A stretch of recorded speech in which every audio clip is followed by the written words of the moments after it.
प्रयागराज में महाकुंभ के दौरान सुबह का समय था और एसडीएम साहिबा यानी कि जिला अधिकारी खुद मैदान में थी।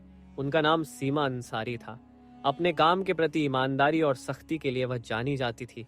इस बार प्रशासन ने कुंभ में सुरक्षा और व्यवस्था के कड़े इंतजाम किए थे। सीमा साहिबा को इस बात की जिम्मेदारी दी गई थी कि पूरा आयोजन शांति और सुव्यवस्थित ढंग से संपन्न हो। सीमा साहिबा को आमतौर पर सूट या साड़ी में देखा जाता था, लेकिन इस बार उन्होंने अपने धर्म और संस्कृति को ध्यान में रखते हुए हिजाब पहन रखा था। वैसे तो वह इसे निजी समारोहों में पहनती थी, लेकिन आज का दिन खास था। वह गंगा घाट पर निरी के लिए आई थी और हिजाब के साथ हल्के रंग का कुर्ता पहना हुआ था। घाट पर तैनात पुलिस वाले हर व्यक्ति की गतिविधियों पर नजर रख रहे थे। विशेष रूप से संदिग्ध व्यक्तियों की जांच हो रही थी। सीमा साहिबा भीड़ में चुपचाप निरीक्षण कर रही थी। उन्होंने अपनी गाड़ी और सुरक्षा दल को घाट के बाहर छोड़ दिया था ताकि वह आम लोगों के बीच जाकर माहौल का जायजा ले सके। जैसे ही वह घाट की ओर बढ़ी, कुछ पुलिस कर्मियों की नजर उन पर पड़ी। एक कांस्टेबल ने अपने सीनियर से कहा, सर, वह महिला संदिग्ध लग रही है। देखो, वह अकेली घूम रही है और उसके कपड़े भी थोड़े अलग लग रहे हैं। सीनियर इंस्पेक्टर ने दूर से देखा और हामी भरते हुए कहा, ठीक है, उसे रोककर पूछताछ करो। किसी भी अनजान व्यक्ति को ऐसे नहीं छोड़ सकते। सीमा साहिबा इस बात से अनजान थी कि पुलिस वाले उन्हें संदिग्ध समझ रहे हैं। जब वह घाट के पास रुकी और एक छोटे बच्चे से गंगा जल के बारे में बात करने लगी, तभी दो पुलिसकर्मी उनके पास आए। मैडम, आपको यहाँ क्या करना है? सीमा ने शांत स्वर में कहा, बस ऐसे ही दर्शन करने आई हूँ और व्यवस्थाओं को देख रही हूँ। पुलिसकर्मी उनकी बातों को नजरअंदाज करते हुए बोले, आपका आईडी कार्ड दिखाइए। सीमा ने मुस्कुराते हुए जवाब दिया, आईडी कार्ड तो मेरे पास है, लेकिन आप ये क्यों पूछ रहे हैं? यह सुनकर पुलिसकर्मी थोड़ा सख्त हो गए। आप आईडी नहीं दिखाएंगी तो हमें आपसे पूछताछ करनी पड़ेगी। अकेले क्या घूम रही? सीमा को समझ नहीं आया कि बात किस ओर जा रही है। तभी सीनियर इंस्पेक्टर भी आ गए और बोले, आपके पास कौन सा सामान है? कृपया अपना बैग खोलिए। सीमा साहिबा ने स्थिति को समझने की कोशिश की। उन्होंने सोचा कि अगर अभी वह अपनी पहचान बताएंगे तो यह लोग शर्मिंदा हो सकते हैं। इसीलिए उन्होंने पहले पुलिसियों की गंभीरता को परखने का मन बनाया। उन्होंने शांति से कहा, आप जो चाहे पूछ सकते हैं, मैं यहाँ किसी गलत इरादे से नहीं आई हूँ। पुलिसकर्मी पूरी तरह से शक के घेरे में आ गए। उन्होंने सीमा का बैग ले लिया और जांच शुरू कर दी। इसी दौरान एक अन्य पुलिसकर्मी ने कहा, इन्हें थाने ले चलते हैं, वहां पूरी पूछताछ करेंगे। घाट पर खड़े लोग इस नज़ारे को देखने लगे। किसी ने कहा, लगता है कोई संदिग्ध है। देखो, पुलिस वाले कितने गंभीर हैं। सीमा साहिबा अब तक शांत थी। उन्होंने तय किया कि वह अब भी अपनी पहचान नहीं बताकर स्थिति को और आगे बढ़ने देंगी। सीमा को थाने ले जाया गया। वहां इंस्पेक्टर ने उनसे सवाल जवाब शुरू कर दिए। आप कहां से आई हैं? यहाँ क्यों आई हैं? आपका नाम क्या है? सीमा ने मुस्कुराते हुए कहा, क्या मैं अपना नाम बाद में बता सकती हूँ? पहले आप अपने सवाल खत्म कर लीजिए। इंस्पेक्टर को यह बात नागवार गुजरी। उसने सख्त लहजे में कहा, आपकी यह हरकतें और चुप्पी हमें मजबूर कर रही हैं कि आपको को हिरासत में लिया जाए। अब तक सीमा ने चुपचाप सब कुछ सुना, लेकिन वह जानती थी कि इस कहानी का अंत उन्हें ही लिखना होगा। उनके चेहरे पर कोई घबराहट नहीं थी, बल्कि एक अलग ही आत्मविश्वास झलक रहा था। थाने में माहौल गर्म हो चुका था। सीमा साहिबा को अब भी पुलिस कर्मियों ने संदिग्ध मान रखा था। सीनियर इंस्पेक्टर ने बाकायदा उन्हें एक कुर्सी पर बिठाया और आसपास के पुलिस कर्मियों को निर्देश दिया, इनसे सख्त से पूछताछ करो। जब तक पूरी जानकारी ना मिले, इन्हें यहाँ से जाने मत देना। सीमा साहिबा को यह सब थोड़ा मजेदार लग रहा था। वह सोच रही थी कि पुलिस का यह कड़ा रवैया उनकी व्यवस्था का ही हिस्सा है और यह देखना उनके लिए किसी अनुभव से कम नहीं था। हालांकि यह बात भी समझ में आ रही थी कि अब समय आ गया है कि वह अपनी असली पहचान जाहिर करे। इंस्पेक्टर ने एक और सवाल किया, आपके पास महाकुंभ में घूमने की अनुमति है या नहीं? सीमा ने हल्की मुस्कान के साथ जवाब दिया, मैंने अनुमति ली है, लेकिन शायद आप मुझे पहचान नहीं पा रहे हैं। इंस्पेक्टर का गुस्सा बढ़ते जा रहा था। पहचान? हमें आपकी पहचान से मतलब नहीं है। सीधे सीधे अपनी आईडी दिखाओ और ये का गोल मोल जवाब देना बंद करो। सीमा अब भी अपनी जगह पर शांति से बैठी थी। तभी उन्होंने अपने बैग से पानी की बोतल निकाली और पूछा, क्या यहाँ पानी मिलेगा या खुद पीने के लिए लाना होगा? ये सुनकर एक कांस्टेबल झुंझला गया। मैडम, ये कोई पिकनिक स्पॉट नहीं है, आप जवाब दे, वरना ये नरमी हम और नहीं दिखाएंगे।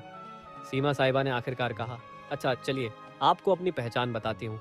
लेकिन इसके बाद आप अपनी टीम को बताना कि पहले किसी के साथ ऐसा व्यवहार ना करें। ये सुनते ही इंस्पेक्टर को थोड़ा झटका लगा। उसने सीधा सवाल किया, कौन हो तुम और किस अधिकार से हमें दिखाने की बात कर रही हो? सीमा ने अपने बैग से अपना आईडी कार्ड निकाला और मेज पर रख दिया। उस कार्ड पर साफ लिखा था, सीमा अंसारी, जिला अधिकारी, हरिद्वार। इंस्पेक्टर का चेहरा सफेद पड़ गया। वहां मौजूद अन्य पुलिसकर्मी भी एकदम चुप हो गए। कांस्टेबल, जो अभी तक सबसे ज्यादा बोल रहा था, धीरे धीरे पीछे खिसक गया। इंस्पेक्टर ने कार्ड उठाकर देखा और उसे बार बार पलटा। आप एसडीएम साहिबा हैं?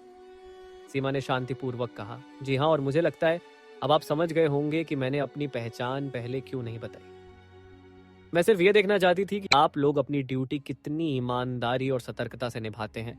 और मैं कहूंगी कि आप लोग बुरे नहीं हैं, लेकिन सावधानी में भी थोड़ा संतुलन होना चाहिए। इंस्पेक्टर ने तुरंत खड़े होकर माफी मांगते हुए कहा, मैडम, हमें बिल्कुल अंदाजा नहीं था कि आप ही हमारी एसडीएम साहिबा हैं। आपकी वेशभूषा और अकेले घूमने का तरीका थोड़ा असामान्य लगा, इसलिए हमने आपको रोका, लेकिन हमारा मकसद केवल सुरक्षा था। सीमा ने जवाब दिया, मुझे पता है आप सभी अपनी ड्यूटी कर रहे थे और मैं खुश हूं कि आप चौक हैं, लेकिन ध्यान रखें कि अगर कोई महिला या आम नागरिक आए तो उनकी बातों को भी ध्यान से सुने। हिजाब या किसी के कपड़ों के आधार पर अंदाजा लगाना हमेशा सही नहीं होता। इंस्पेक्टर ने तुरंत थाने के स्टाफ को निर्देश दिया, साहिबा के लिए चाय पानी लाओ और तुरंत उनकी गाड़ी मंगवा। सीमा ने मुस्कुराते हुए कहा, नहीं, इसकी जरूरत नहीं। मैं तो ये देखने आई थी कि हमारा प्रशासन कैसे काम कर रहा है, और मुझे खुशी है कि आप लोग काम कर रहे हैं, लेकिन याद रखें, हर बार शक की बिना पर किसी को आतंकवादी या अपराधी मान लेना उचित नहीं। यह बात सुनकर इंस्पेक्टर ने सिर झुका लिया। आपकी बात सही है मैडम, हमें इस पर काम करना होगा। सीमा ने हंसते हुए कहा, काम तो ठीक है, लेकिन अब मुझे मेरे काम पर वापस जाने दीजिए, और अगली बार किसी से बात करने से पहले उसकी बात को ध्यान से सुनने की आदत डालिए। थाने से बाहर आते समय कुछ पुलिस कर्मी और कर्मचारी उनके साथ घाट तक गए। वहां मौजूद लोग अब भी उन्हें देख रहे। कुछ लोग कानाफूसी कर रहे थे कि यह वही महिला है जिसे पुलिस ने पकड़ा था। सीमा ने गाड़ी में बैठने से पहले पलट कर देखा और पुलिस कर्मियों से कहा, आप लोग अच्छा काम कर रहे हैं, लेकिन एक जिम्मेदार नागरिक से बात कर अपनी मानवता को भी बनाए रखें, और अगर आप मुझसे सहमत है तो यह संदेश अपनी टीम तक पहुंचाए। इंस्पेक्टर ने सिर झुकाकर हामी भरी। जरूर मैडम। यह हमारी तरफ से एक सीख रही। थाने की घटना के बाद सीमा साहिबा घाट पर वापस लौट आई। अब तक पुलिस कर्मियों और वहां मौजूद कर्मचारियों के चेहरे पर न केवल शर्मिंदगी बल्कि उनके लिए गहरी इज्जत भी साफ झलक रही थी। हालांकि सीमा ने इस घटना को ज्यादा तूल नहीं दिया और अपने काम पर ध्यान केंद्रित किया। घाट पर लोग अब भी उन्हें देख रहे थे। कुछ ने पहचान लिया था कि वे एसडीएम साहिबा हैं, तो कुछ अब भी यह सोच रहे थे कि यह महिला कौन थी जिसे पुलिस ने पकड़ा था। सीमा ने भीड़ की परवाह किए बिना घाट पर मौजूद व्यवस्थाओं का जायजा ले शुरू कर दिया। दोपहर तक यह घटना पूरे पुलिस महकमे में फैल चुकी थी, लेकिन एएसपी तक बात पहुंची और उन्होंने तुरंत थाने के इंस्पेक्टर को फोन किया। इंस्पेक्टर साहब, ये क्या सुन रहा हूँ आप लोग? एसडीएम मैडम को संदिग्ध समझकर पकड़ लाए। इंस्पेक्टर ने हिचक चाहते हुए जवाब दिया, सर, गलती हो गई। उनकी वेशभूषा और व्यवहार की वजह से शक हुआ, लेकिन मैडम ने हमें समझाया और हमें अपनी गलती का एहसास कराया। एसपी ने कड़े लहजे में कहा, सावधा, ठीक है, लेकिन अगली बार ऐसा कुछ हुआ तो इसका अंजाम भुगतने के लिए तैयार रहना। अब तुरंत अपने स्टाफ को इस मामले पर संवेदनशीलता से काम करने की ट्रेनिंग दो। इंस्पेक्टर ने हामी भरी और ठान लिया कि अब से वह और उनकी टीम हर दिग्गज को इंसानियत के साथ ट्रीट करेंगे। इस घटना के कुछ दिनों बाद सीमा साहिबा ने प्रशासनिक कर्मचारियों और पुलिस बल के लिए एक छोटी बैठक बुलाई। इसमें उन्होंने सीधे शब्दों में कहा, मुझे आप सब पर गर्व है कि आप लोग कुंभ जैसे बड़े आयोजन को संभाल रहे हैं, लेकिन मैं आपसे एक बात कहना चाहती हूँ, कानून के पालन के साथ साथ हमें अपनी मानवता भी बनाए रखनी होगी। हर व्यक्ति पर शक करना जरूरी नहीं है। जो लोग अलग दिखते हैं वे गलत नहीं होते। उनका सम्मान करें, उनकी बात सुने। उनके शब्दों ने वहां मौजूद सभी को झकझोर दिया।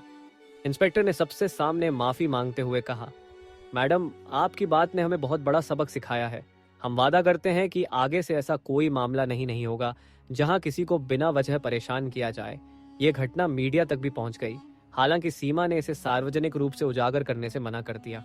उन्होंने कहा, यह घटना व्यक्तिगत है। अगर आपको वीडियो पसंद आया हो तो लाइक और चैनल को सब्सक्राइब जरूर करें, और हमारे प्यारे दोस्तों कमेंट में जय श्री राम जरूर लिखें। धन्यवाद।